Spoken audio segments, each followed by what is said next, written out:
बहू सबको खिलाती है गरम गरम खाना, तो आज मैंने सोचा चलो मैं बहू को खिलाती हूँ गरम गरम खाना बैठ के। तो गाइस आज का खाना बना रही हूँ मैं। आज बुलबुल खाना नहीं बना रही है तो मैं बना रही हूँ आलू मटर की सब्जी। तो देख कैसा बनता है। मैं तो बहुत दिनों बाद बना रही हूँ खाना। मेरे दिमाग में एक बात आई कि बहू ससुराल में सबको गरम गरम खाना खिलाती है, और सर्दी का टाइम है तो बहू को भी तो कभी गरम खाना मिलना चाहिए। तो मैंने सोचा चलो आज मैं उसको बैठ के गरम गरम खाना खिला देती हूँ, क्योंकि वो सबको खिलाती है तो मैं नहीं खिला सकती क्या उसको। हम अपनी बेटियों को कैसे गरम खाना खिलाते हैं, तो बहू को क्यों नहीं भाई, वो भी तो किसी की बेटी है। तो इस तरह से मेरे दिमाग में भाई यही चलता रहता है कि वो भी किसी की बेटी है, तो मैं भी उसे गरम गरम खाना खिला देती हूँ कभी कभी। रोज़ तो नहीं खिला पाती हूँ लेकिन कभी कभी खिला देती हूँ। अब सर्दियाँ आ रही हैं तो मैं ऐसे आलू पराठा है, चीला है, कुछ भी है तो ऐसे बना के गरम गरम उसको खिला देती हूँ। पहले वो मुझे खिला देती है फिर मैं उसको खिला देती हूँ। अगर बहुओं को बेटियों का दर्जा देंगे, बेटी जैसी रखोगे तो कभी घर में झगड़ा नहीं होगा। हम सास बहू में भैया कभी आज तक झगड़ा नहीं हुआ, इतने साल हो गए हैं। हम दोनों इतनी अच्छी तरह से रहते हैं, एक दूसरे के कपड़े पहन लेते हैं। देखो ये हमारा लल्ला कैसा काम कर रहा है साथ में दादी के मिलके। तो दादी परेशान हो रही है तो आज मैं भी काम करा देता हूँ। देखिए कितना काम कर रहा है, सारे बर्तन लगा दिए उसने। तो देखिए आज डाली मिर्ची, ये डाली हरी धनिया, आलू, ये सारे मसाले मैंने डाल दिए।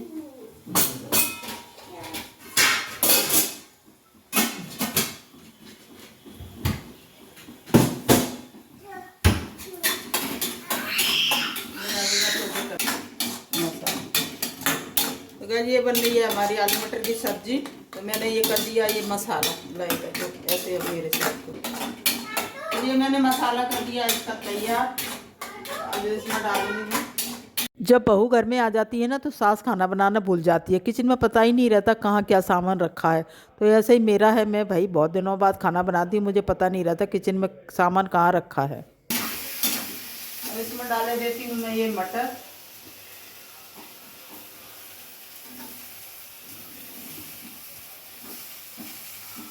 जब बहू खाना बनाती है तो मैं बच्चों को संभालती हूँ, जब मैं खाना बनाती हूँ तो वो बच्चों को संभाल रही है, क्योंकि बच्चों के लिए एक चाहिए संभालने के लिए।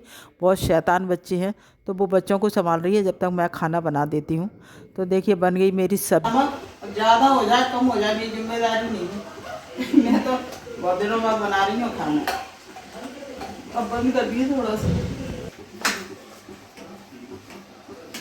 अब ये सब्जी ये सूखी बनाऊँ कि पतली बनाऊँ? पतली मैं डालूंगी इसमें पानी।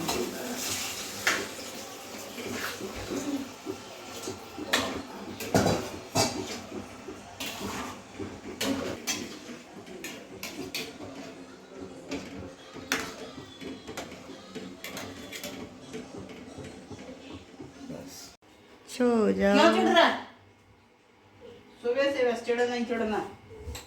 सर्दियों में इतनी जल्दी टाइम निकल जाता है पता ही नहीं चलता, 11 इतनी जल्दी बज गए और मुझे करना है टिफ़िन तैयार। भैया सुबह खाने की इतनी जल्दी पड़ती है ना, सब लोगों के टिफ़िन तैयार करनी होती हैं।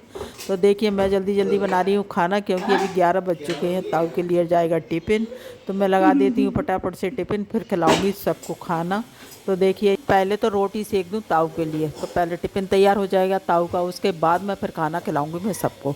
तो यहाँ जल्दी जल्दी से रोटियाँ सेक लूँ, क्योंकि गरम गरम रोटियां होती हैं ना तो सही रहती हैं। सर्दियों में गरम रोटी खिल भी जाती है भाई, ठंडी रोटियां कोई नहीं खाता है।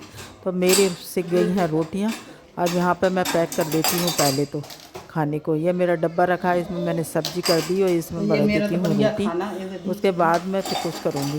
ये देखिए यहाँ पे सब्जी मेरा तो खाना हो गया। क्या वो ताऊ हमारे भाई गिनती की रोटियाँ खाते हैं। ताऊ यानी बेटे के ताऊ मेरे जेठ जी गिनती की रोटियाँ खाते हैं, छः छः रोटी उनको पैक करनी होती हैं सुबह जल्दी से बना के। 10:30 पे ऑफिस खुल जाता है उनका।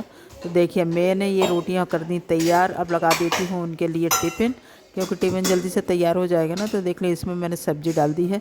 सब्ज़ी डालने के बाद मैं रोटी के सेक के सलाद रख के उनका टिफ़िन भेज दूँ पहले से फटाफट से।